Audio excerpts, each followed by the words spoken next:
손기주사입니다. 이번 시간은 8강 1교시로서 토픽 71번부터 시작하겠습니다. 토픽 71 생산형 산림 경관관리 126개 4교시에서 생산형 산림 경관관리를 위한 인분관리 내용에 대하여 설명하라는 문제가 출제됐습니다. 산림 경관의 개념은 산림 경관은 산림 자원의 조성 및 관리에 관한 법률 제2조에 따라 산림 자원으로 규정되어 있으며 그동안 산림 사업을 실행하면서 부분적이지만 경관을 고려한 사업을 추진해 왔습니다. 산림 경관은 산림과 인간의 상호관계 속에서 생태적, 시각적, 문화적 가치가 복합적으로 어우러져 형성된 경치를 말하며 산림을 중심으로 주민의 생활상 및 인공요소 등에 어우러져 나타나는 일단의 지역 환경적 특징을 말하며 눈에 보이는 자연 및 인공 풍경 모두를 포함하고 토지, 동식물 생태계, 인간의 사회 문화적 활동을 내포하고 있습니다. 산림 경관의 특징으로는 산림이나 수목만으로는 산림 경관이 성립되지 않습니다. 산림 경관은 배경으로 인식되는 경우가 많고 산림은 항상 풍요로운 질감을 갖고 있습니다. 도시 산림 경관 관리 방안을 살펴보면 일반적 관리 방안으로 도시림 관리는 식생뿐만 아니라 경관, 수계, 동선 및 시설물 관리도 함께 고려하여 경관 생태학적으로 건전한 숲으로 조성 관리되어야 합니다. 산림의 경관미를 개선하기 위해 불필요한 시설물을 제거하고 부득이하게 설치된 시설물은 수목으로 차폐 처리를 하여야 합니다. 스카이라인을 고려하고 계절감을 위한 수종을 도입할 수 있으나 지역의 산림경관과 조화를 이루는 노력이 필요합니다. 산림경관 관리 등급별 수가쿠기 방안을 살펴보면 산림경관에 직접적인 영향을 미칠 수 있는 임종, 경급, 연급 등의 임상자료를 산림경관 등급에 반영하여 산림경관 관리 등급을 구분합니다. 산림경관 관리 등급은 3등급 정도의 분류가 타당할 것으로 판단되며 산림경관 관리 등급 1등급은 다음 표의 경관령을, 산림경관 관리 등급 2등급은 공원령을, 산림경관 관리 등급 3등급은 생산령에 준하여 관리합니다. 구분된 관리구역 중 필요에 따라 방풍, 방음령 등 방제형 관리를 병행하여 실시하기도 합니다. 먼저 산림경관관리구역 1등급으로 시가지 및 근원경 수준에서 가시빈도가 높고 등산로 및 수계에도 인접하여 중점적 관리가 필요한 지역으로 임내의 경관 모두를 종합적으로 관리해야 하는 지역입니다. 2등급 지역은 1등급 지역에 비해 가시빈도가 낮지만 등산로 등을 통한 산림의 이용이 이루어지고 있어 관리가 필요한 지역으로 임의 경관보다는 임내 경관을 위하여 관리해야 하는 지역입니다. 3등급은 1, 2등급에 비해 가시빈도와 이용빈도가 낮으나 생태적 측면의 관리가 필요한 지역으로 경관보다는 임지 환경을 관리해야 하는 지역입니다. 다음으로 생산형 산림 경관 관리 수가쿠기 방안에 대해서 살펴보겠습니다. 생산형은 목표 임명은 생태적으로 건전한 인분 육성 그리고 적정형 안정형 인분 유도, 시험 목적은 소경제, 중경제, 우량, 대경제 생산이 목적이며 버섯용 원목 및 바이오에너지용 목공예품 및 목기용제의 생산이 시험 목적입니다. 갱신은 흑일임 조성 및 갱신으로 인공식재 또는 천연치수 보육을 하고 그 다음에 맹화 발생은 지하부나 지재부 유도 및 관리, 천연하종 갱신이 가능한 모수가 주위에 생육하는 인분, 단독 또는 군산개발에 의한 갱신, 혼효, 복충을 유도하고 유형치수는 보육합니다. 다음은 인분관리로 상층 관리는 목표수종 선정 및 관리, 초기 높은 밀도를 유지시켜 거까지 발달을 억제시켜 지압을 높게 유지하고 수간이 통직한 이목으로 유도합니다. 시업수종은 향토수종을 선정하는 것이 유리하고 동선, 이면부, 인분의 연속적 관리를 실시합니다. 하층 및 맹하는 천연하종 천연화종에서 유리한 모수 치수 발생이 용이하도록 지면 굵기 작업을 실행하며 병해충 피해 및 자연재해 지역에 대한 식생관리를 합니다. 우세목 생장에 영향을 주지 않은 하층목은 가능한 존치시켜 후생지 발생을 억제합니다. 유용치수는 보육관리를 하고 잎내 부분 공한지는 보안조림을 실시합니다. 우세맹화는 1에서 2분 남기고 조절합니다. 벌근부에 고사맹화는 조기 제거하여 벌근의 부유를 예방합니다. 인분관리 중에 임상관리는 어린 나무 잎목에 지장을 주는 작간목은 제거하고 유용 하층치수는 보호하여 관리를 합니다. 벌채지 임지 안정을 고려한 식생관리를 실시하고 치수 발생이 용이하도록 지면 굵기 등을 실시합니다. 보육작업으로 먼저 가지치기는 활렵수는 인위적인 가지치기를 가능한 피하는 것이 좋으나 생가지의 자른 면이 5cm 미만에서는 가지치기를 실시합니다. 침입수는 고사시 발생이 되지 않도록 유의하고 가지치기 대상목은 차기 간보로 잔전본수의 80% 정도로 하며 최종 수확목은 집약적인 관리를 실시합니다. 본수 조절은 생산 목표에 따른 적정 간벌 본수표를 적용하고 수용 불량목, 고사목, 기운나무, 폭목 등은 우선 제거하고 우세목에 지장을 주지 않은 하층, 열세목, 피한목 등은 존치시키는 도태식 간벌을 적용합니다. 첨나무의 맹어림 관리는 자연관리 지침 등의 적정 본수를 적용합니다. 이상은 산림경관 계획관리 업무편람 2011년 산림청 편람을 참고하시기 바라며 임업기술 핸드북 1546쪽을 참고해 주시기 바랍니다. 다음은 토픽 72번 경관무육 중에 경관보존 작업 방법입니다. 98일 3교시에서 개벌작업과 선벌작업의 산림경관적 특성을 묻는 문제가 출제되었고 137회 2교시에서 경관보존을 위한 산림관리 방법과 작업중에 따른 경관적 변화 특성에 대하여 설명하라는 문제가 각각 출제되었습니다. 먼저 경관무육을 살펴보면 경관무육은 풍치무육이라고도 하며 인간의 욕구, 휴양 등을 충족시키기 위해 적절하고 지속적인 능력을 보장하고 성취하기 위한 경관의 보호 및 무육적 관리와 또한 이의 질서 있는 개발을 말합니다. 이것은 경관분석을 근거로 한 경관계획, 경관진단, 경관조성, 경관잠재력 이용 등을 포함됩니다. 이주지역 또는 거주지역에서 복지, 공간 규정에 의한 경관무역 실행은 좋은 해가 됩니다. 다음은 경관보존 작업 방법을 보면 먼저 보존기능 위주로 경관보존 기능 위주를 위한 작업 방법은 아래와 같습니다. 노령목 및 고립목을 보존하고 여유있게 소개한다.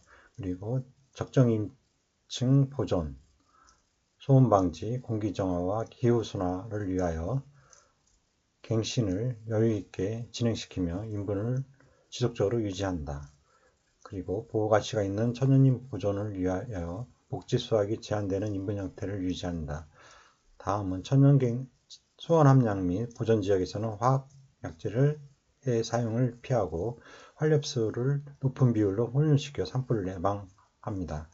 산림 감독과 산림위생을 위하여 충분한 예산을 확보하고 인목불체, 산림보호, 수렵행위, 인도관리를 신중하게 처리합니다. 효과적인 휴양경영관리체계를 형성하고 치수를 보호하며 방책을 설치합니다. 고려사항으로 산림시업에서 경관생태와 산림미학적 형성에 고려할 사항은 다음과 같습니다. 먼저 경관무육적 조림으로 경관무육적 조림을 위해서는 수종선발과 이 수종을 이용한 인분조성이 필요한데 이러한 수종선발 및 인분조성에서의 고려사항은 다음과 같습니다. 먼저 수종선발은 산림 생육기간이 길다는 점을 감안할 때 안정된 시업으로 확신한 인분을 만들기 위한 경영 목적에 맞는 임형과 수종의 선택은 경관무육을 증진하고 충족시키기 위해 필요합니다. 그때그때 자연적으로 출현하는 수종을 대상으로 살림이 경영된다면 우선 수익이 없을 뿐더러 휴양자가 기대하는 무역 상태를 보장할 수가 없습니다.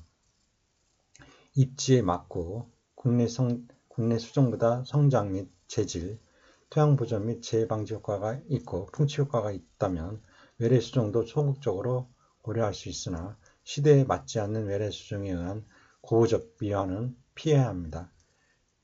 입지에 맞는다면 향토 수종이 아닌 타 수종으로 대체하여 산림에 변화를 줄 수 있으며 휴양 가치도 높일 수 있습니다. 계곡부의 침엽수림에 단풍나무, 물풀의나무 등의 활렵수 인분 형태의 도입, 소나무림 지역에 참나무류 혼효 또는 참나무림 지역 내 침엽수종의 혼효를 고려할 수도 있습니다. 인분 조성은 조림 시 식재 간격을 넓게 하여 주림목의 초기 성장을 촉진하고 천연 하종 치수, 근조맹화, 감목과 같은 현존 식생을 보존합니다. 경사 방향식재보다 등고성 방향식재가 바람직하며 조림목과 갱신 전의 전생수가 적절하게 조화되도록 유지시킵니다. 대면적 단순조림지 및 대면적의 일률적인 교호 대상 혼유림은 매우 지루한 느낌을 줍니다. 일반적으로 풍치의 최고 효과는 상록침엽수와 활엽수로 구성된 소군상의 혼유림에서 나타납니다. 무육 및 갱신은 경관 보존을 위한 무육 및 갱신을 위해서는 아래와 같은 고려사항을 참고하여 작업을 실시해야 합니다. 먼저 야생조수 보호원칙에서 초여름에는 가급적 유령인분의 무육작업을 피합니다. 내방자가 많은 임도변이나 이면부에서 자라는 나무의 가지치기는 경우에 따라 불쾌감을 주므로 신중을 기해야 합니다. 화학 약재에 의한 무육 처리는 가능한 한 피해야 하고 특히 전망대와 휴게소 등 시야에 들어오는 경사지에서의 약재 처리는 경관상 불리하고 경우에 따라 분위기를 깨트리므로 식물의 생육기는 피해야 합니다. 강도 감보를 실시하여 광선과 수분 침입을 증진하고 인분의 다층화와 건전화를 촉진시킵니다. 이를 통해 관목의 꽃을 감상할 수 있으며 야생동물의 서식처도 제공할 수 있습니다. 가능한 한 개벌을 억제하고 천연갱신을 유도하며 수확벌채 전에 정갱작업을 실시하여 노대목을 보존하면서 서서히 인분을 소개시킵니다. 입지와 수종전환을 위해 개벌이 불가피한 때에는 소면적으로 나누어 실시하고 보존목을 수년간 존치시키며 임도변과 이면부는 폭 20에서 30m로 대상 수림대를 존치시켜 차후에 제거하는 것이 바람직합니다. 휴양지역에서는 경관을 위해 시간적, 공간적 계획에 따라 갱신지를 합리적으로 배열하는 것이 좋고 생태적, 보호적, 경관적 관점에서 군상 특벌적 취급이 가장 이상적입니다. 경관적 관점, 산림미학적 관점에서 주요 조림수단의 평가를 보면 먼저 군상벌은 경관임자 측면에서 보면 대부분 갱신과 산림변화의 진행이 느리고 산벌림에 비하여 연꽃구조의 산림 특성이 잘 나타나지 않고 시야에 들어오지 않습니다. 시업방법상으로 불합리성이 없고 경관가치가 큽니다. 경관적 측면의 판단은 군상벌의 인분 내부는 군상 또는 소군상으로 여러 발달 단계의 인목들이 공존하고 수종 구성이 다양하여 경관가치가 크며 갱신지의 공간이 아주 짧게 노출되어 경관적으로 부정적인 요소가 거의 없습니다. 대상벌은 대상으로 규칙적인 벌채가 반복되어 시야에 크게 들어오는 경관적 특성이 있습니다. 경관적 측면에서의 판단은 울폐된 노령의 수확림에 대해 대상벌채에 의한 규칙적인 갱신 진행은 한 임지에 여러 생육 단계가 존재하게 되어 비교적 경관가치가 있습니다. 98회 3교시에 출제된 개벌 작업과 산벌 작업의 산림 경관적 특성을 살펴보면 먼저 개벌 작업은 산림 피복의 중단 작용이 뚜렷하고 광범위합니다. 면적 크기, 토양, 입지 조건 등 선택된 형태에 따라 교란 작용이 관계합니다. 지피식생이 피복되고 차후 유령림으로 생장함에 따라 개벌적지의 광경이 경감되나 계획적 개벌시업 적용에 의한 연급 인분으로 산림경관적 특성을 남깁니다.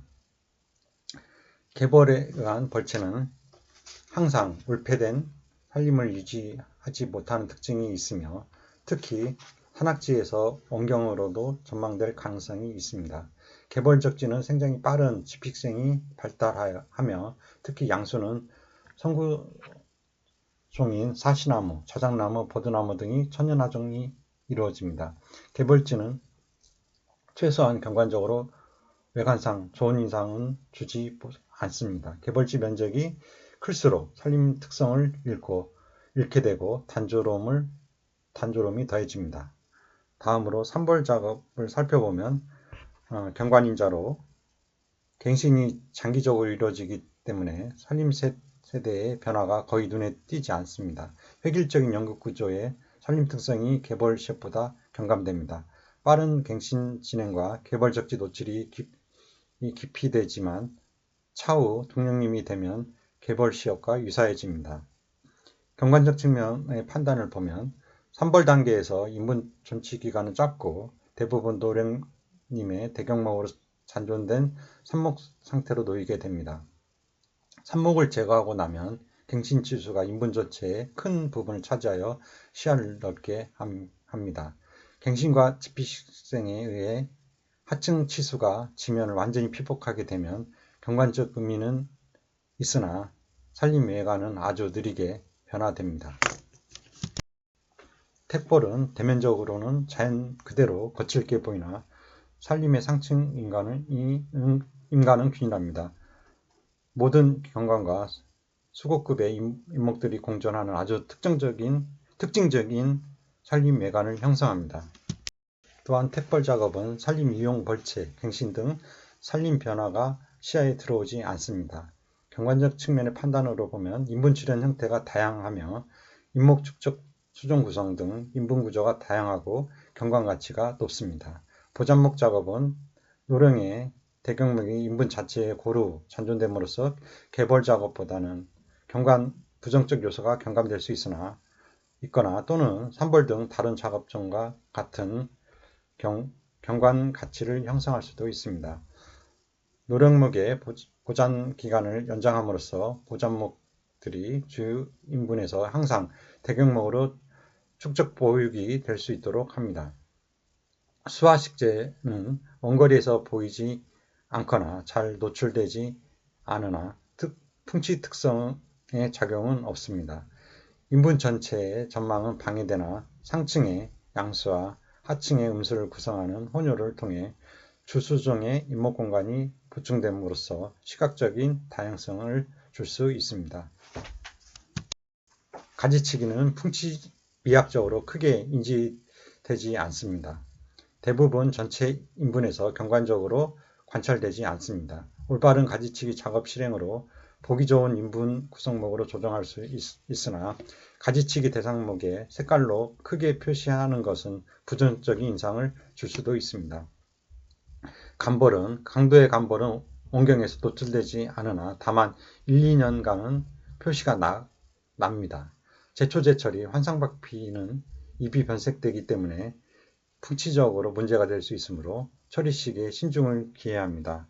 경관적 측면에서 판단을 보면 간벌 방법 선택에 산림 풍치적 관점을 고려하고 최소한 임층이 형성될 수 있도록 합니다.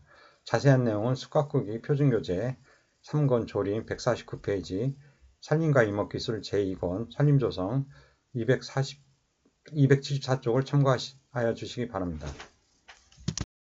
다음은 토픽 73번 도시숲의 기능과 가치입니다. 86회 2교시에서 도시숲의 기능과 효과 그리고 111회 2교시에서 도시숲의 환경보전 기능 114회 1교시에서는 도시림의 재난방지 기능이 각각 출제되었습니다. 도시림의 기능과 가치를 살펴보면 도시림은 도시 환경의 보존과 개선을 위한 중요한 요소입니다. 도시림은 도시의 쾌적성을 유지하고 시민들에게 휴양과 여가를 즐길 수 있는 공간을 제공하는 도시 기반 시설이기도 합니다.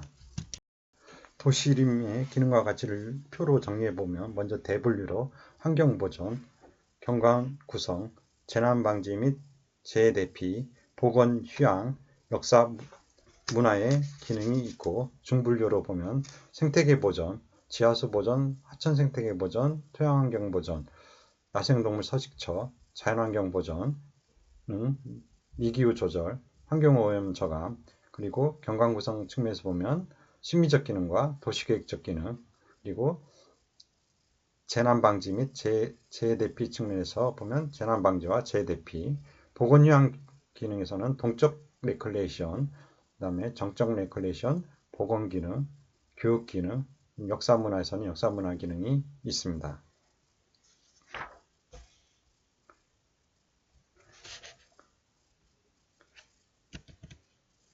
그러나 도시림은 처음부터 도시 기반 시설로 조성된 공간만은 아닙니다. 많은 도시림들은 조성된 공간이 아니라 도시 생성 이전부터 그 지역에 존재하던 공간이며 도시 생성 과정에서 훼손되거나 파편화된 흔적을 갖고 있는 공간입니다. 따라서 도시림은 도시의 기반 시설로서 도시를 부양하기도 하지만 그 자체로서도 오랜 역사를 지닌 독립적인 자연환경입니다. 도시림이 지닌 기능과 가치는 매우 다양하고 도시림의 기능과 가치는 크게 환경보전, 경관구성, 재난방지, 보건휴양, 역사문화적 기능 등과 같이 다양하게 구분해 볼 수 있습니다. 세부적으로 살펴보면 먼저 환경보전 기능으로 물, 순환, 환경보전 기능입니다. 도시림은 도시지역에서 가장 중요한 물 함양 장소입니다. 도시는 그 특성상 시가화된 지역의 대부분이 건축물이나 도로에 의해 포장된 공간입니다. 따라서 빗물이 토양 내부로 침투할 수 있는 여지가 매우 작은 공간이라는 특징을 갖고 있습니다. 도시는 포장된 공간이 많아 지하수 함량이 어려우므로 도시의 지하수위는 주변 자연지역에 비해 낮습니다. 도시의 토양은 또한 토양 내 수분 함량이 적어 도시는 전반적으로 건조합니다. 도시지역에서 지하수 하강을 막아주고 지하수를 지속적으로 충전하는 공간이 도시림입니다. 도시림은 빗물을 바로 방출하지 않고 최대한 토양 내부로 흡착하여 지속적으로 지하수를 충전합니다. 도시림의 구성 수정에 따라서는 지하에 침입되는 비율이 다른데 초지보다는 수림지가 높으며 일반적으로 낙엽 한렴 수림의 침투 능력이 가장 양호합니다. 도시림의 지표면은 낙엽과 부식이 있어서 스펀지처럼 물을 저장하였다가 서서히 방출합니다. 이 과정에서 빗물은 대기 중에 있는 산성물질이나 오염물질을 흡착하였다가 중화 또는 정화되어 하천으로 흐르게 됩니다. 환경 보전 기능 중에 야생동물 서식처 제공 기능을 보면 도시림은 도시가 만들어지기 전에 그 지역에 광범위하게 분포하고 있던 산림이 도시화 과정에서 파편화되거나 고립되어 면적이 축소되는 과정을 거친 자연적인 숲과 부족한 도시 녹지를 확보하기 위해 인위적으로 조성한 숲으로 구분해 볼 수 있습니다. 생태계 입장에서 살펴보면 전자는 잔존 생태계이고 후자는 도입 생태계에 해당됩니다. 도시림은 이와 같이 그 출발은 다르지만 공통적으로 해당 도시 지역에서 살아온 다양한 야생동식물의 서식처 기능을 수행합니다. 도시림에 야생동식물이 서식하기 위해서는 면적, 위치, 인간 간섭 정도, 도시림의 층위 구성 등과 같은 다양한 요소들이 관련됩니다. 도시림의 유형과 규모는 다양하지만 인공적인 도시 환경 속에서 야생동식물의 서식처 및 피난처 기능을 수행한다는 점에서 매우 중요한 의미를 지니고 있습니다.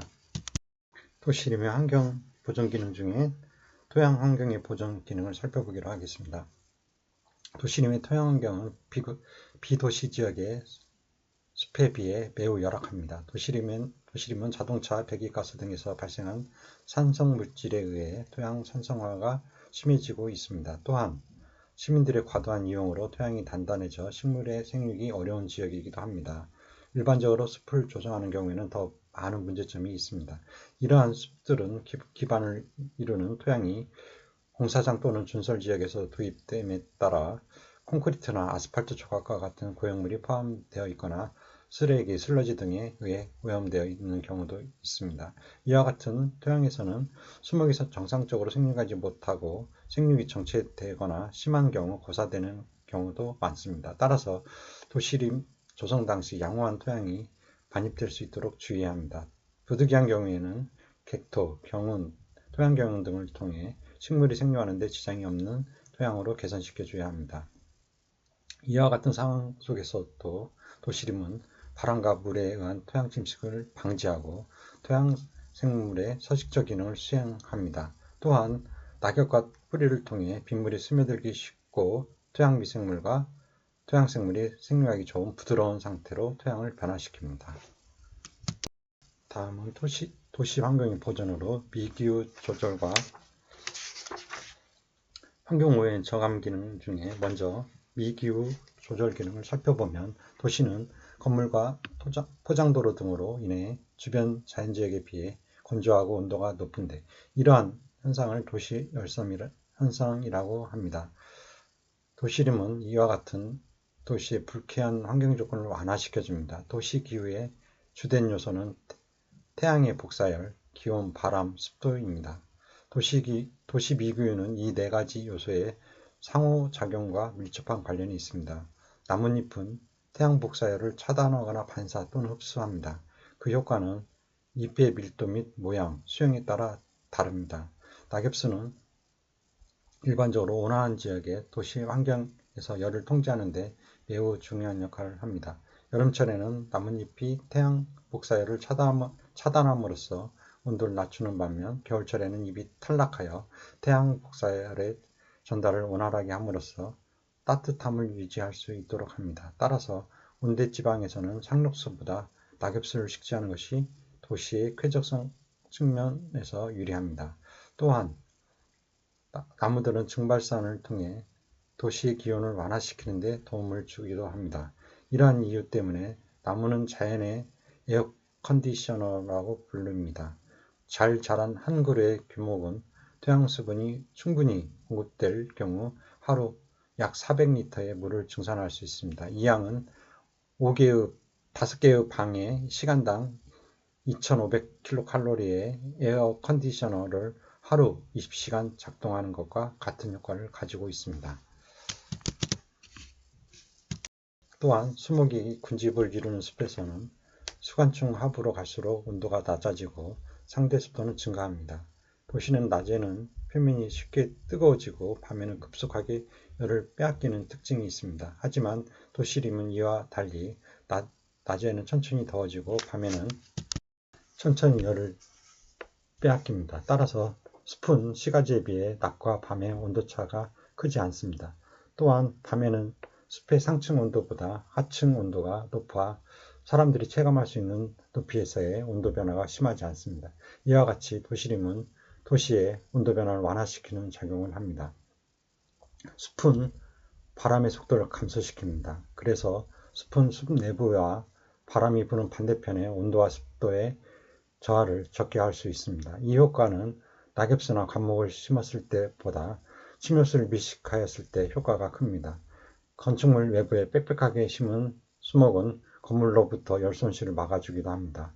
수목과 벽면 사이에 형성된 공기층은 온도 변화를 작게 하기 때문에 여름철에는 시원하고 겨울철에는 따뜻합니다. 따라서 난방과 냉방에 소요되는 연료를 절감하는 효과가 있습니다.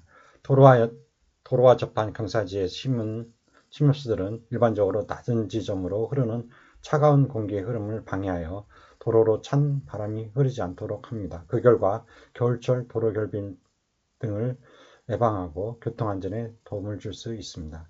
숲은 거센 바람을 막아서 사람에게 안락함을 주기도 합니다. 수목 밀식된 숲은 바람의 속도를 75에서 85% 줄여줍니다. 그 효과는 가장 키가 큰 나무의 2에서 5배 높이에서 가장 높고 나무 높이의 30에서 40배 거리까지 바람을 감소시켜주는 효과가 있습니다. 바람을 최대한 감소시켜주는 효과는 나무 높이의 10에서 20배 거리에서 발생합니다. 다음으로 환경오염의 저감 효과를 살펴보면 도시림은 오염된 공기를 정화하는 기능이 있습니다. 오염된 공기가 숲을 통과하게 되면 숲속의 신선한 공기와 결합하여 오염이 희석됩니다. 또한 식물들은 이산화질소, 황화음을, 불화술소 등과 같은 특정 오염물질을 흡수하여 공기를 정화합니다. 숲속에서 0.15 ppm의 오존은 8시간 동안 80% 정도 흡수되는 것으로 밝혀져 있습니다. 오존은 더운 여름날 광화학 스모그를 일으키기도 하고 지구온난화 등의 원인 물질이므로 도시림은 이러한 현상을 완화하는 데 효과가 있습니다. 또한 공기 중의 먼지, 모래, 수분, 연기와 같은 미립자 오염물질은 나뭇잎과 가지를 통과하는 동안 흡착되어 오염이 저감됩니다. 잎과 가지에 흡착된 미립자들은 빗물에 씻겨 지표면에 집적된 후 토양 속에서 생물이 살아가는 데 필요한 영양물질로도 이용됩니다. 또한 대기 중의 악취는 나무에 흡착되거나 숲의 좋은 향기에 가려져 감소됩니다. 키가 크고 잎이 부성한 수종일수록 효과가 크며 침엽수보다 활엽수가 더 효과적입니다. 숲은 공업지역에 비해 1000배, 대도시 시가화 지역에 비해 약 200배 이상의 먼지 저감 효과가 있습니다. 소음은 흡수, 굴절, 반사 등에 의해서 경감됩니다. 식물에 의한 소음 감소는 숲의 크기와 수종에 따라 차이가 있지만 전반적으로 소음은 숲에 의해 경감될 수 있습니다. 식물에 의한 소음 감소는 수종, 소음의 근원지와 수신자 사이의 거리를 고려한 배치, 식물의 높이와 밀도에 따라 다릅니다. 또한 바람의 속도와 수직바람의 경사도에 따라서도 소음 감소 효과가 다르므로 숲의 유형에 따라 소음 감소 효과가 다르게 나타납니다. 따라서 소음을 방지하기 위해서는 수종과 거리에 따른 소음 감소 효과를 고려하여 숲을 조성하거나 관리하는 것이 필요합니다. 수목은 잎과 가지, 장가지에서 소음을 흡수합니다. 잎이 두껍고 다육질이 많을수록 탄성과 진동성이 높아 소음을 흡수하는 데 도움이 됩니다. 가지와 몸통이 무거울수록 소음의 굴절이 잘 일어납니다. 일반적인 숲에서는 너비 30m당 7dB의 소음 감소 효과가 있고 교목, 관목, 초본이 섞인 수림대가 교목으로만 이루어진 숲보다 소음 감소 효과가 높습니다. 상록수의 경우 낙엽이 지는 기간이 없으므로 연중 소음 감소 효과가 있고 방음을 위한 경우 소리의 근원지와 수신자 사이에서 숲의 위치는 소리의 근원지와 가까운 것이 좋습니다. 소음 감소를 위해서는 가능한 키가 크고 잎이 부성하며 수직적인 잎들의 분포 형태를 가진 나무가 좋고 교목과 관목은 연속적이고 밀집된 장벽을 이루기 위해서 조밀하게 식지하는 것이 좋습니다. 숲의 너비는 넓을수록 좋고 방음림과 도로가 평행하다면 도로가 끝날 때까지 방음림이 이어져야 합니다. 또한 소음 근원지의 양편으로 방음림을 조성하는 것이 좋습니다.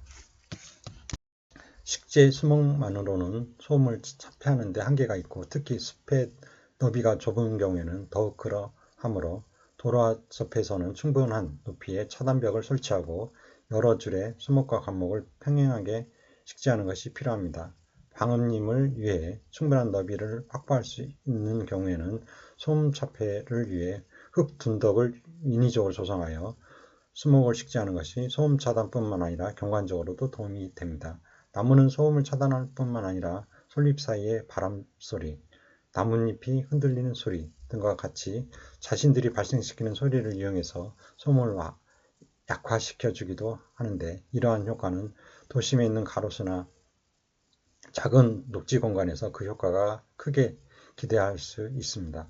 다만 도시림을 이용하여 소음을 차단하고자 하는 경우 나무는 소음을 완전히 차단하지는 못하지만 적정한 수준으로 완화시켜 준다는 점을 인식하는 것이 필요합니다.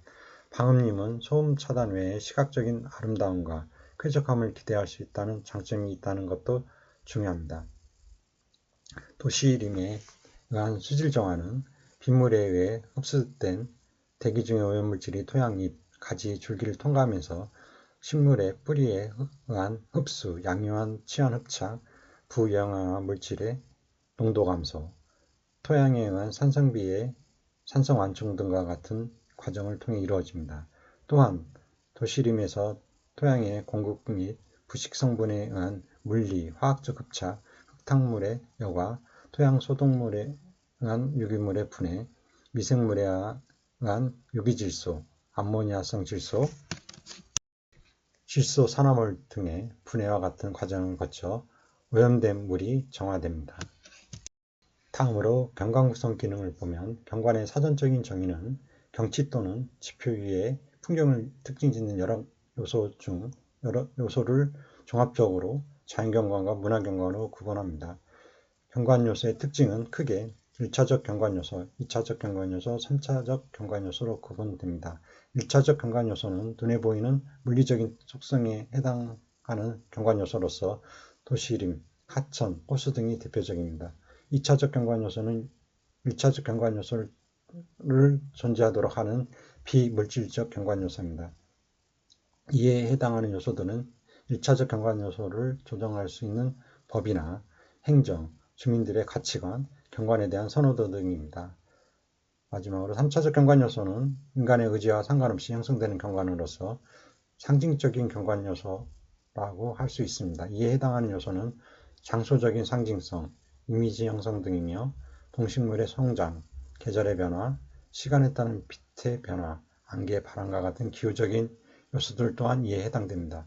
도시림은 오랜 세월 동안 시민들과 함께 해온 자연 자원으로서 대표적인 1차적 경관요소입니다.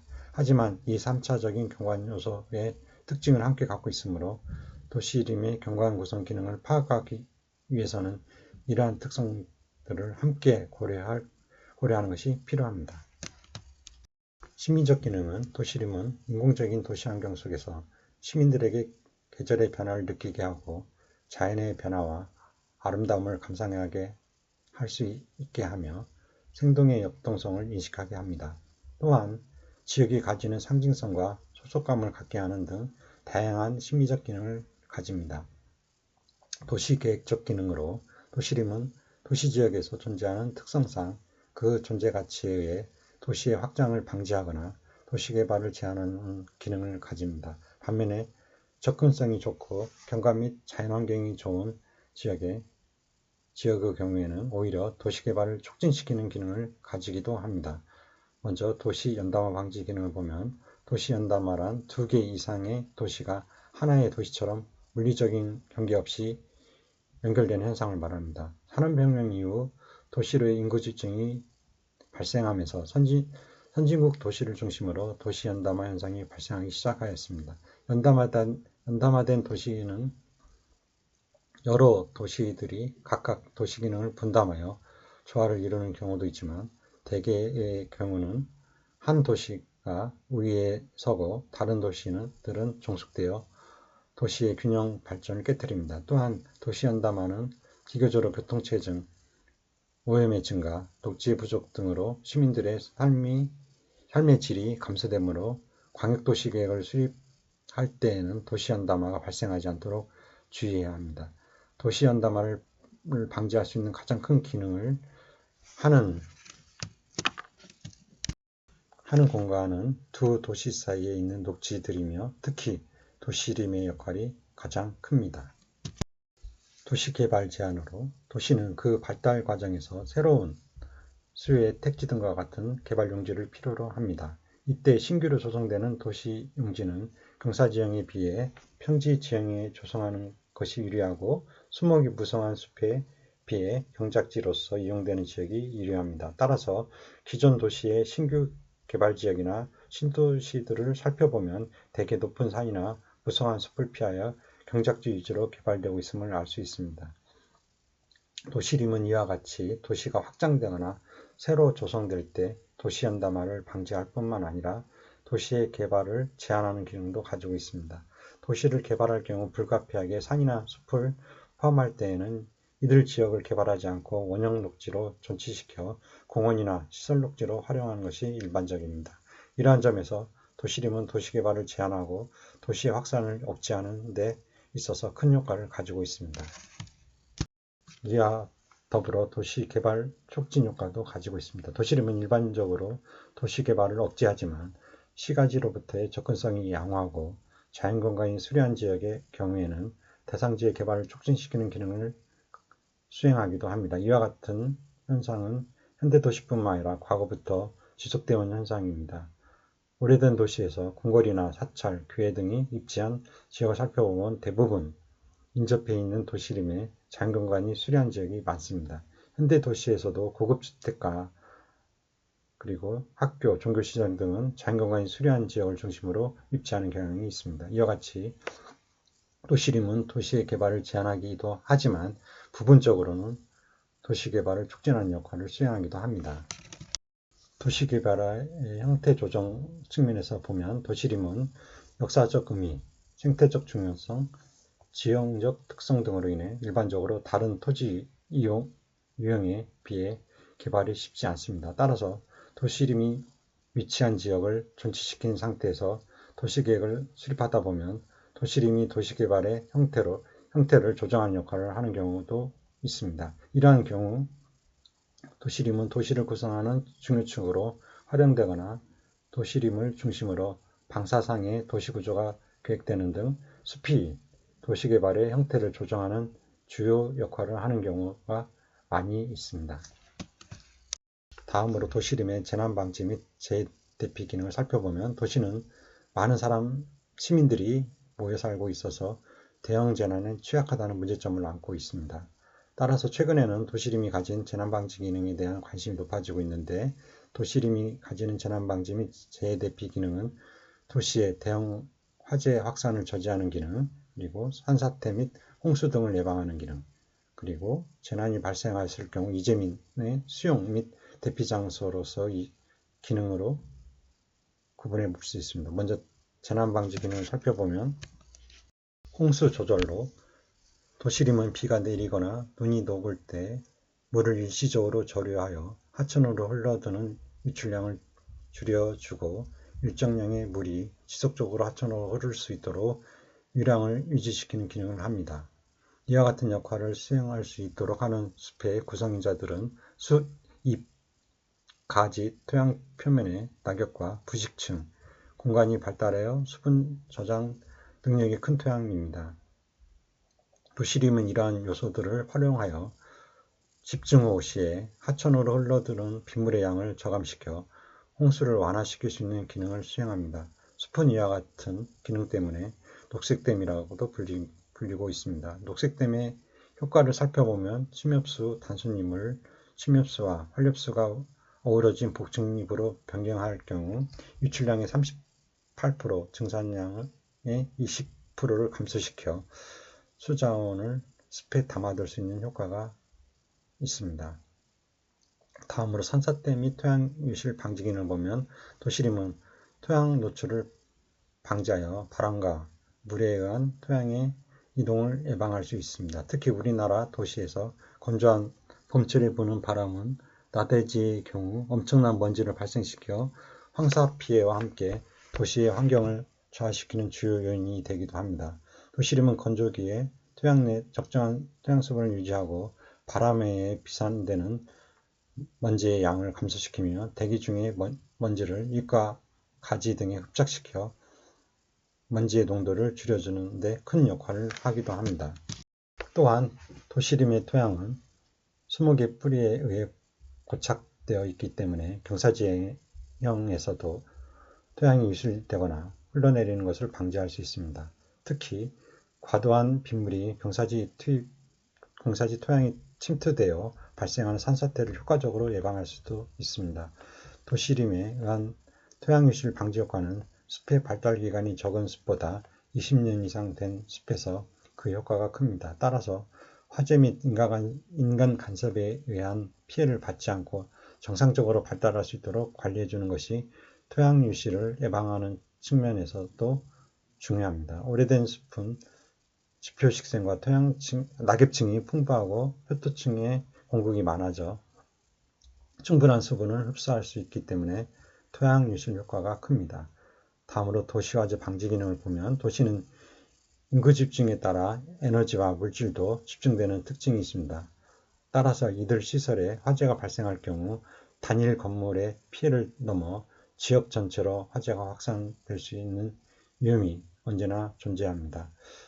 도시 내부에 산재해 있는 주유소, 도시가스시설, LPG 충전소 등은 이러한 위험을 항상 지니고 있는 잠재적인 대형 화재의 요소들입니다.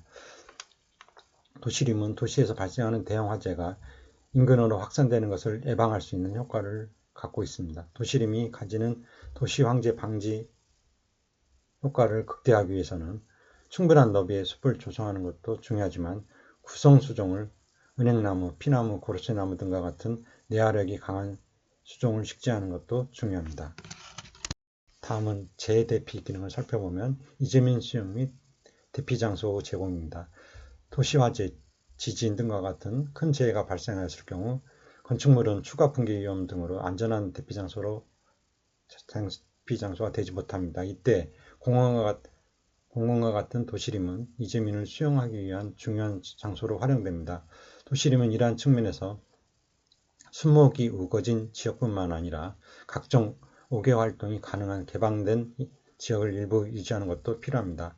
1995년 1월 일본 관서지방의 리히터 규모 7.2 강진으로 6,300여 명이 사망하고 20만 명의 이재민이 발생한 대지진이 발생하였습니다. 이러한 대규모 재난이 발생하자 시민들이 대피하고 이재민을 수용할 수 있는 지역으로 활용된 공간은 대규모 공원과 같은 도시림이었습니다.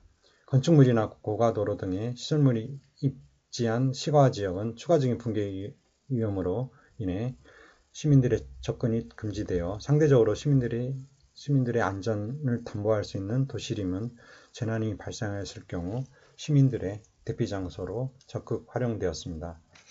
대피 유도로입니다.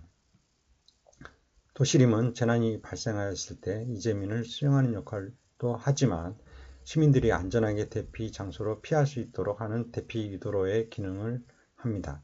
이와 같은 기능을 수행하는 도시림에서 선적으로 조성된 선형 녹지, 가로수길, 녹지 등이 이에 해당됩니다. 이러한 공간들은 평소에는 그늘을 조성하여 도시의 쾌적성을 높여주는 기능을 수행하지만 일단 유사시에는 시민들이 붕괴 위험이 있는 건축물이 있는 공간을 피해 신속하게 공원과 같은 안전한 장소로 대피할 수 있도록 유도하는 기능을 수행합니다. 따라서 이들 시설을 조성할 경우에는 대형 공원과 연계하여 평소에는 쾌적한 보도로서의 기능을 유지할 수 있도록 도시 녹지체계 계획을 통해 유기적으로 연결해 주는 것이 필요합니다. 다음으로 보건 환경 기능을 살펴보면 도시림은 오픈 스페이스가 부족한 도시 공간에서 시민들이 편안하게 휴식하고 여가를 즐길 수 있는 장소를 제공합니다. 도시림의 이와 같은 여가 공간으로서 개념은 산업혁명 이후 인구의 도시 집중 현상이 발생하면서 더욱 부각되었습니다. 산업화 초기 런던과 같은 산업도시들은 도시 환경이 매우 열악하여 많은 노동자들이 열악한 주거 환경과 높은 노동 강도로 인해 수인성 전염병, 폐결핵 등의 질병에 의해 희생되었고 높은 영아 사망률을 기록하기도 하였습니다. 이와 같은 문제들을 해결하기 위해 영국 정부는 1848년 세계 최초로 공중위생법을 제정하였습니다. 또한 건강한 노동력의 지속적인 공급이 필요했던 자본가들은 자신들이 가지고 있던 개인 정원을 노동자들이 신선한 공기를 마시고 휴식과 여가를 즐길 수 있도록 개방하기 시작하였습니다. 초기에는 공휴일만 개방되던 귀족들의 정원은 시간이 흐르면서 상시 개방하게 되었고 이때부터 공공정원 즉 공원 퍼블릭 파크라는 명칭이 생겨나게 되었습니다. 이것이 현대적인 의미의 도시공원의 시작이며 또한 공공에서 보건휴양의 장소로서 도시림을 조성하기 시작한 계기이기도 합니다. 도시림은 이러한 과정을 거치면서 다양한 변천 과정을 겪게 되었고 도시림은 초기에 산책과 같은 정적인 이용에서 출발하여 놀이공원, 체육시설 등과 같은 다양한 시설이 도입되면서 시민들의 활발한 동적 레크레이션 활동을 수용할 수 있는 공간으로 변화하였습니다. 반면 도시가 가진 혼잡함과 인공적인 환경에 대한 반작용으로 도시림을 명상이나 산림욕과 같은 정적인 장소로 활용하기 위한 노력도 함께 진행되어 왔습니다. 이러한 과정을 통해 현대의 도시림은 동적인 레크레이션과 정적인 레크레이션, 보건기능과 교육기능 등을 모두 포괄하는 복합적인 레크레이션 쉬운 공간으로 발달해 가고 있습니다. 다음으로 역사 문화 기능을 살펴보면 도시림은 도시의 발달과 함께 그 역사가 시작되었습니다. 도시림에는 그 도시에 얽힌 다양한 역사와 설화가 담겨 있고 도시림은 그 자체로서 역사문화적 기능을 수행하기도 합니다. 우리나라의 도시들은 오랜 역사를 가지고 있어서 도시 내부에 전통적으로 보호되고 있는 많은 도시림들이 남아 있습니다. 전통 도시림의 유형은 풍수 지리 사상에 따라 보호되거나 조성된 경관숲이나 비보숲, 농업에 필요한 숲, 성황림과 같이 종교적인 목적인 숲, 성균관과 같은 학교숲, 궁궐숲, 놀이의 장소로 활용되는 숲, 성을 방어하기 위한 군사적 목적의 숲 등 매우 다양합니다. 경관숲은 도시의 경관을 향상시키기 위해 보호되는 숲입니다. 일반적으로 풍수지리에 의한 자청용, 우백호, 남주작, 북현무에 해당하는 숲들이 이에 해당합니다. 비보숲은 풍수적으로 약한 곳을 보호하기 위해 조성된 숲으로 풍수적인 측면에서 출발하였지만 실질적인 측면에서 거센 바람을 막아주거나 홍수를 예방하는 기능을 하는 숲들이 많이 있습니다. 전국 각지 산지에 있는 마을숲들이 대부분 이에 해당됩니다. 농업적 효용의 숲은 농업시설과 관련된 숲으로서 전주시 덕진공원 연못 주변의 숲은 농업용 저수지의 호환을 보호할 목적으로 조성된 도시림입니다. 종교, 국가 의례를 위해 보호되는 숲은 성황림으로 보호되거나 국가의 제례를 위해 보호되는 숲입니다. 서울의 선농단, 사직단 등은 국가 차원의 제례 공간을 보존하기 위해 보호되는 숲이고 종묘, 각종 왕릉 주변의 숲은 왕실과 종친들의 제사 및 능묘를 보호하기 위한 숲입니다. 이 밖에도 많은 도시의 성황림, 부군당 숲과 같이 민속신앙 차원에서 보호되는 숲이 남아 있습니다. 교통기능을 위해 조성된 숲은 거리와 위치를 표시하기 위한 이정표 차원에서 조성된 숲으로서 수원에 있는 노송지대, 소나무 가로숲이 대표적인 사례이고 군사기능의 숲은 무기와 방책을 만들기 위해 조성하거나 해안가 등에서 적들에게 잘 보이지 않도록 하기 위한 목적에서 조성한 숲입니다. 포항 영일읍성에는 장기숲이라고 하는 해안가 숲이 유명한데 이 숲은 영일읍성의 방어와 은폐뿐만 아니라 방풍림의 기능도 수행한 복합적인 숲입니다. 과거에는 현대와 같은 공기능을 가진 별도의 도시림이 없었기 때문에 도시 주변에 비교적 넓은 소나무 숲은 시민들의 휴양장소로 널리 이용되었습니다. 경남 하동의 섬진강변에 남아있는 하동송림은 휴양적 기능과 홍수 방지, 호암보호, 방풍림의 기능을 복합적으로 수행한 도시숲입니다. 학교숲은 교육시설 주변에 조성된 숲으로 서울의 경우 성균관과 사부학당 주변에 도시림이 있었고 지방의 경우도 향교 주변에 많은 도시림이 남아 있습니다. 그러나 전통적인 학교숲은 대부분 도시개발 과정에서 사라지고 흔적만 일부 남아있는 경우가 많습니다.